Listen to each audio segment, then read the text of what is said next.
karatasi huku, tunaendelea kupokea karatasi huku tunasikilizana. Nitakachokiongelea hapa inawezekana kikawa ni kimoja au zaidi ya kimoja, na nacho kinahusiana na habari ya utunzaji wa afya ya kinywa na meno. Naposema afya ya kinywa na meno, maana yake inakuwa nimeunganisha vitu vingi ambavyo vinapatikana kwenye kinywa chetu. Kinywa chetu kwa maana ya huu mdomo ambao tunautumia kufanyia matumizi ya utafunaji wa vyakula mbalimbali. Namo ndani kuna ulimi, lakini pia kuna meno na vitu vingine pamoja na mate. Hivi vitu vyote ndio vinavyofanya kazi kwa maana ya ulainishaji wa chakula. Ulimi, mate pamoja na meno vinatusaidia. Maana yake ukiwa hauna meno huwezi ukawa na afya njema, kwa maana ya utafunaji wa chakula utakuwa ni wa shida.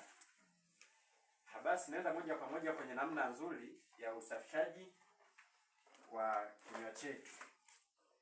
Kuna namna ya kwanza ambayo tuliizoea ya kusafisha. Unakuwa na mswaki wako ambao ni mzuri, ni laini, brashi zake zinakuwa ni laini, sio zile ngumu. Na usafishaji wake tunasafisha kwa kusafisha, tunazungusha. Tunaona vizuri? Unazungusha.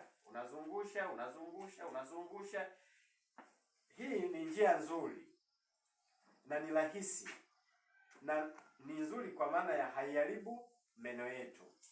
Kuna njia nyingine ambayo tunakuwa tunasafisha. Tunaona wote? Usafishaji huu wa kupeleka chini, unapeleka juu, unapeleka chini, unapeleka juu. Lengo katikati ya jino na jino humu kwenye hizi nafasi huwa kuna tabia ya kubaki mabaki ya vyakula. Unapomaliza kula kuna mabaki huwa yanabakia humu. Ukiwa unasafisha hivi huwezi ukayafikia na kuyatoa kwa urahisi. Kwa hiyo tunachokifanya, unakuwa unasafisha kwa kupeleka chini, unapeleka na juu, ili hivi vibrashi vidogo vidogo viweze kupenya katikati ya jino na jino, na vile vyakula tayari vitakuwa vimetoka, kwa sababu ni vyakula ambavyo umekula muda sio mrefu. Tumeelewana? Ndio. Kwa hapa kuna njia mbili tu ambazo tunashauriwa kuzitumia. Ya kwanza ni tunazungusha. Unasafisha mpaka mwishoni huku unajitahidi kupeleka mswaki taratibu ili usiumize fizi na ngozi ya ndani ya mdomo. Baada ya hapo, ukiona hiyo inakusumbua, kuna njia nyingine ambayo unaweza ukaitumia, hii ya kusafisha. Unakuwa unapeleka juu, unapeleka chini, unapeleka juu taratibu tu, kwa sababu mabaki ya chakula ambayo umemaliza kula yanakuwa sio magumu. Unasafisha. Ukimaliza, hatua inayofuata sasa, kwa sababu nimesema ndani ya mdomo au ndani ya kinywa chetu kuna vitu vingi. Kuna ulimi, lakini na sehemu zake za ndani za mdomo. Kwa hiyo ukishafungua kinywa chetu kama hivi, unakutana na ulimi. Ulimi na wenyewe huwa unachafuka, unakuwa ni mchafu. Kwa hiyo unachokifanya ndani ya ulimi na penyewe unakuwa unasafisha taratibu, unazungusha, unapekecha. Mswaki ukiwa na dawa ya meno, sio mswaki tu tupu.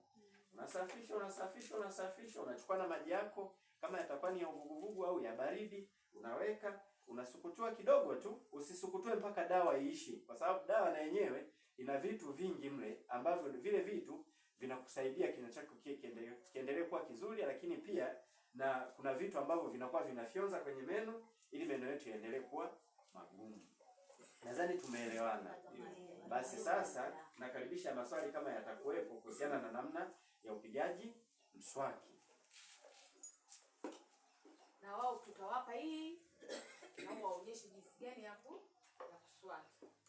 Labda kabla hamjaanza kuniuliza kwa nini nimesema hatufanyi hivi, kuna mtu anaweza akanisaidia?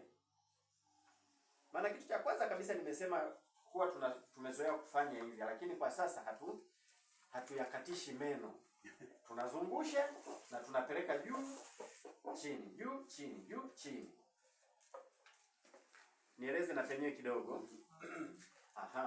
Hatuyakatishi meno kwa sababu kuna sababu nyingi, lakini mimi nitaeleza mbili tu.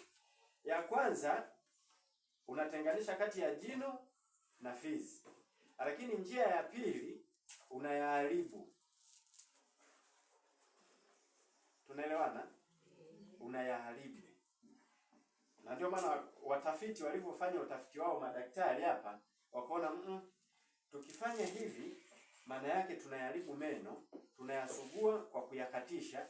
Ndio unakuta mwingine, unakuta katikati kuna kamstari kamepita